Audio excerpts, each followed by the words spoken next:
Hey friends, welcome back to Ball Homestead. My name is Beverly and I'm so glad you're here. Today we're going to make some sourdough crackers. I saw this on a reel, so I've wanted to give it a try. I love snacking on crackers and I thought this would be a wonderful way to use up some of this sourdough mix. And you know, you're feeding it every day, so it just keeps getting bigger and bigger. So we're going to get started on that. These are super simple, and if these turn out, they're going to be one of my new go-to recipes. So let's get started. I went ahead and got my oven preheating to 325. That is what the recipe that I saw said. I watched it like 3 times before I started.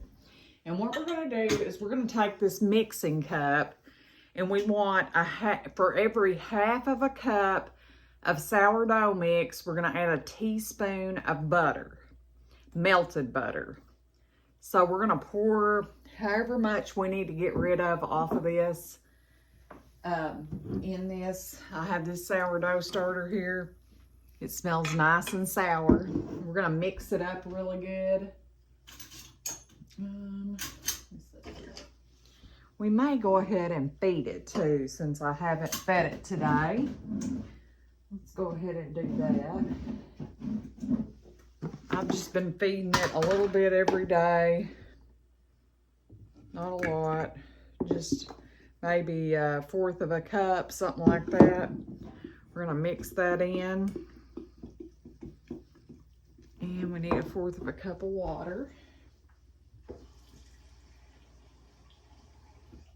We're going to mix that in. And then we will get our... I'm guessing around a cup of sourdough mix here, because it just keeps getting bigger and bigger because we're feeding it all the time. I hope these turn out because I think they will be wonderful. So we're going to do, there's a cup. I think we could do 1.5 cups, friends. Yep. And that leaves us plenty of our sourdough mix to keep adding to. All right, we're going to put that over here. So we're going to melt 3 tablespoons of butter. I'm going to use this little measure cup here to melt that in. I'm going to get this off of the bar real quick. Okay.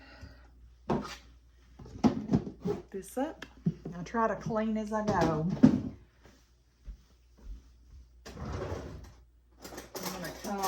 3 tablespoons of this butter and melt it in the microwave. And this is real butter.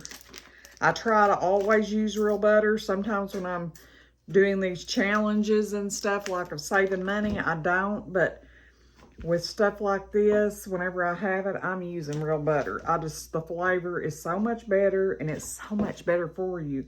Margarine's like 1 molecule away from being plastic.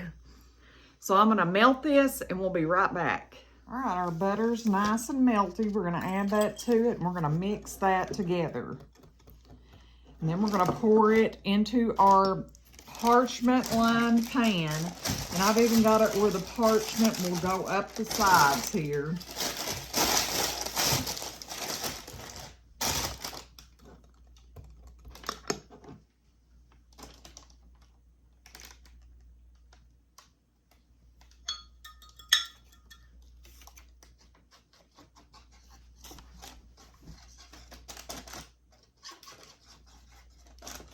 Okay.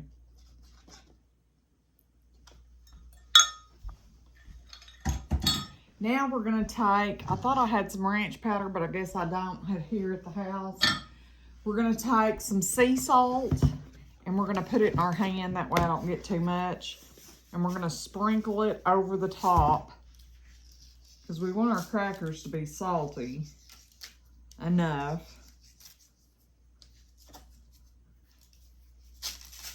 Okay, and then we're going to do a little garlic powder on top. Garlic's good on everything. And I think we will do a little bit of onion powder too.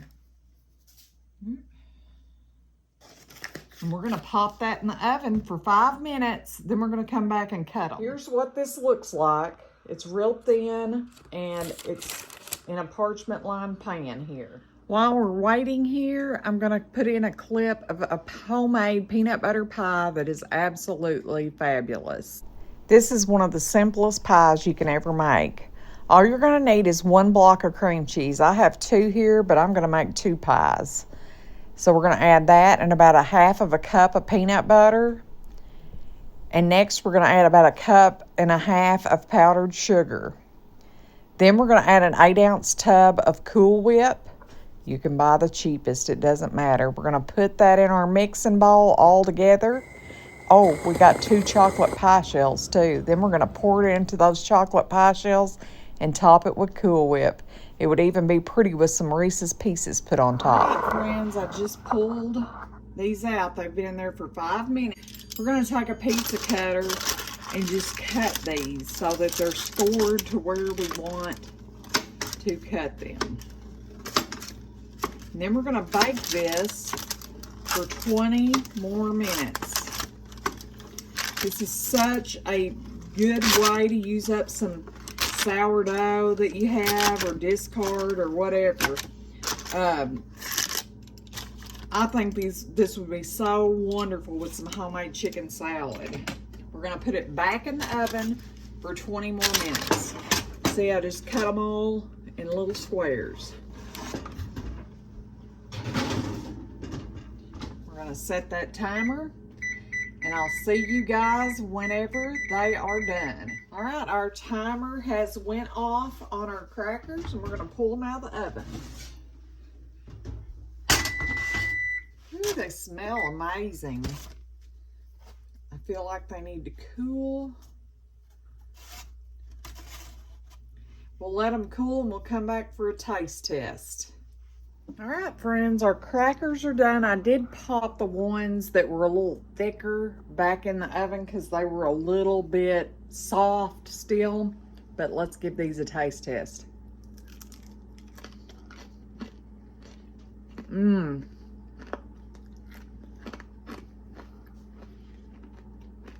Nice and crunchy. The salt is on point. I love this recipe. I can see so many possibilities with this. I'm going to show you what they look like. Here's our crackers. These are the ones I went ahead and pulled out because they were crunchy already. But I did pop the thicker ones back in there because I felt like they needed to cook a little longer. But see how nice and crisp? So good. All right, friends, thank you for stopping back by our homestead. Please like, share, and subscribe. I'm telling you, this recipe's a keeper. Until next time, goodbye.